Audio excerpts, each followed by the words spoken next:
Body language.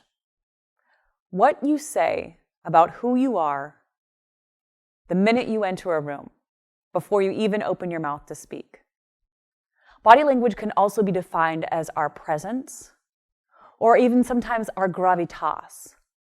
We've all been in those situations where we've been in a networking situation and we see someone come in the room and immediately we take notice.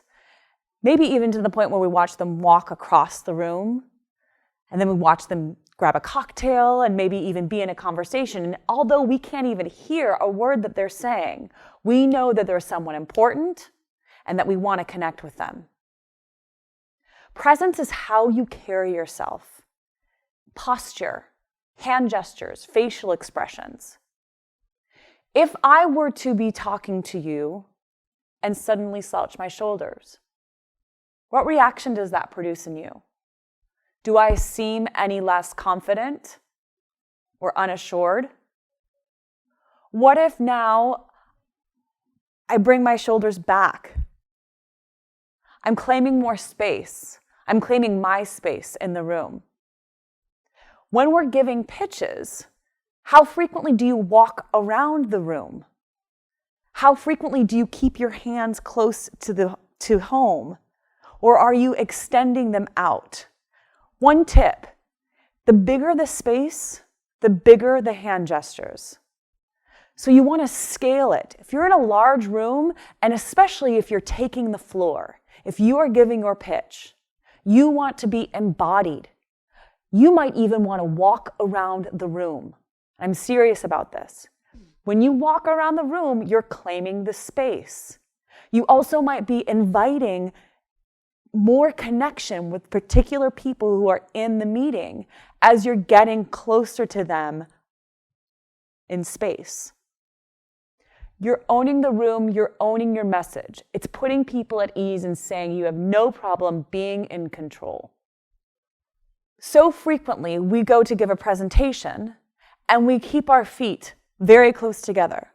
This is giving the psychological impression that we don't want to take up too much space. This is not a power move for you. So have some good distance in between your feet. Claim your space, almost as if you were a bit of a superhero, taking charge of the room and carrying the team on your mission to get funded. Facial expressions solidify our connection to what we're saying. So if I said, "I'm so happy to be here, thank you for having me," how does that come across? It feels pretty disingenuous. It is so much more fun for the audience of a pitch to be watching someone who's engaged, who's embodied with the information that they're sharing. Think of sitting through a pitch that someone's just saying, and these are the statistics, and this is my idea, and I think it's really, really good, and it's going to change the world. Versus, this is my idea.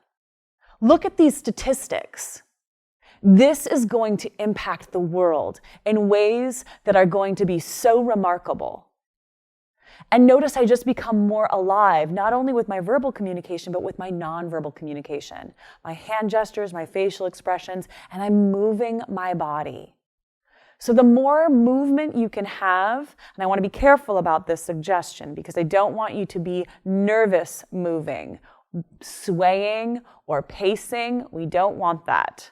But I do want you to strategically walk around the room, or even if you can, go from one side addressing the room, back to center, and then back to the other side, and back to center. Incorporating techniques with your body language is going to help sell not only you, but also your message. And it's going to make you a lot more likable and likely to be invited back.